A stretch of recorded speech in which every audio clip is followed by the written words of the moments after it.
Hola, bonjour, hello. Welcome to Chantus Tarot. Hi, everybody. I hope that you're doing well. This message is for Tauruses or for cross watchers or for anyone who has Taurus in their chart, sun, moon, rising, or Venus, or just anyone who feels drawn to this reading. You don't have to be a Taurus. If it resonates, great. If it doesn't resonate, it's a general message. It means it wasn't meant for you. There are plenty of wonderful, beautiful tarot readers on YouTube, and I'm sure if my message isn't for you this time round, you should come back and watch another video. Perhaps that one will, but I'm sure that you'll find one that will resonate for you. So this is for the month of January 2020, the new year coming ahead. So the way that I've set up this spread, I have 6 cards here. And the central card is sort of the overall energy for the month of January. The card underneath is sort of a hidden or unspoken energy. And then these cards to the left and right of the central card are each represent 1 week of the month. So the first week of January, the second week of January, the third and the fourth. I think also, although it's not technically part of the spread, the card at the bottom of the deck I do like to take a look at. It's the Knight of Cups. So perhaps you have water in your chart, which would mean Pisces, Scorpio, or Cancer, or there's a significant, that one of those signs is significant in your life. It could also be an offer.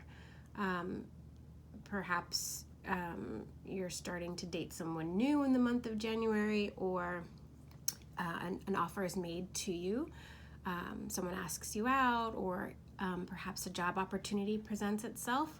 But Knight of Cups, you see he's holding a cup here, and it's a gentle offer, and it could be, I would say often it has to do with love, but it could also be a business or employment opportunity. So if you're looking for a job, January may be the month that you are offered a position that interests you. All right, so the central card we have is the Magician. Now you can see the Magician has these tools at his disposal: a cup, a sword, a wand, and a pentacle, which are the 4 major arcana of tarot. I believe that this card is telling you to manifest, to take action. If you've been thinking about doing something, for example, business related, or starting a project, whatever it is that you've kind of been contemplating and sitting and thinking about, the time for contemplation is over. It's time to move forward, take action, manifest your reality, make it happen. And you have all the tools here that you need to make that happen. You just need to choose which tools to use and do it.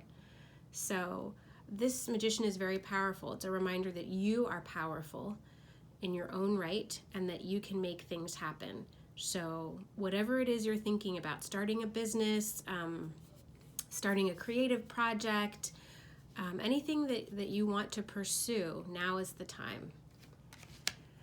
Underneath that, we have the Lovers, also major arcana. You could have Gemini in your chart. This card is often affiliated with Gemini. But the Lovers, in addition to being a card about love, is a card about choices. So this is a general reading. It isn't necessarily associated with love.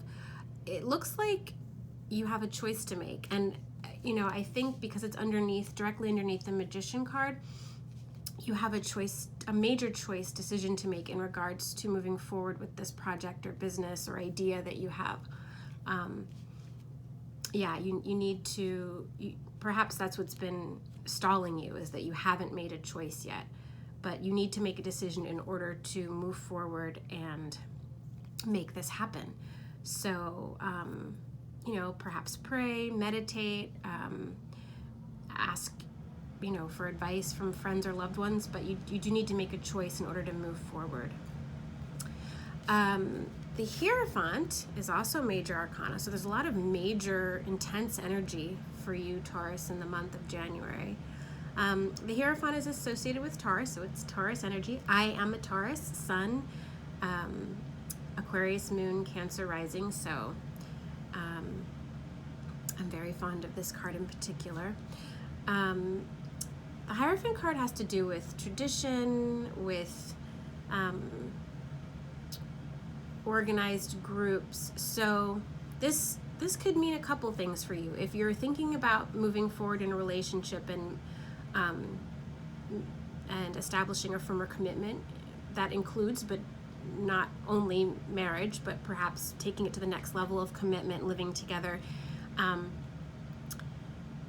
I think it's indicating that you should move up to the next level. So if you're thinking about getting engaged, or you're engaged and you haven't yet picked the date, or you're considering creating a business of your own, you need to make a commitment to yourself to move forward to the next level. So again, I think this is encouraging you. You see here, you have these two keys. You have the keys to open the doors that you need to, whether that be in your professional or romantic life. You just need to choose which key and which door to open. The Eight of Cups. So the Eight of Cups could mean that you are involved with, professionally or romantically, a water sign, Cancer, Pisces, Scorpio, or that you have it in your chart. This is a card about moving on to higher emotional fulfillment, moving away from something that no longer serves you and moving towards something that does, because you have the Eight of Cups here, and then the Nine of Cups is the next card, the transition, the transition from 8 to 9. And the Nine of Cups has to do with wish fulfillment, joy, happiness. So this is a transitory card. It could do with moving house, with moving on to a new job from an old one, moving on from a relationship that no longer serves you, or it could be that you're moving on from a state of discord in a relationship into a happier time. So because the Eight of Cups here is facing away from the Hierophant and towards the Magician, I interpret this as saying, find the freedom to follow your dreams. Don't let the traditional or the collective thinking that is traditional prevent you from moving on to making your dreams happen. If you, for example, want to start a tarot channel, which I've just done, do it. Don't be afraid because of the naysayers, the collective naysayers. It could also mean here that you're moving towards working for a business to working for yourself. That's an option. So if you have an entrepreneurial spirit and you have a great idea, as scary as it is, make that leap. Now, of course, you need to be able to pay your bills. So perhaps the move that you make forward would need to be gradual, so that you start maybe your side hustle part-time while you continue to work for this other company. I mean, if you have the means and you're able to give your notice and move on to working for yourself, more power to you. But a lot of people usually need to make that transition gradually. But the idea here is make that transition. If that's what you're thinking about doing, I think working for yourself is the ideal form of employment. Personally, that's my opinion. So if you're thinking about leaving a company to work for yourself, do it. Green light. Go for it. Here is the Six of Wands. This is affiliated with fire signs, the Wands cards in general. So Aries, Leo, and Aries, Leo, and I've forgotten the third, forgive me. But fire sign energy. It also has to do with, oh, I'm sorry, this is the Nine of Wands. 1, 2, 3. Nine of Wands, not Six of Wands, forgive me. Nine of Wands has to do with defending what is yours, being on guard. This soldier has been through battle. Sometimes he's referred to as the wounded warrior, but he's not giving up. He's strong and resilient, and I think that represents you. Whatever it is you want to move forward with, whether it's a relationship or a job opportunity, a creative project, don't give up is what this card is saying. Keep going. Move forward. You see both the Eight of Cups, the figure in the Eight of Cups, and the warrior and the Nine of Wands are both facing the Magician. This is the focus of both of those energies, of those cards, is for you to be confident in yourself and your own power to manifest what it is that you want in your life.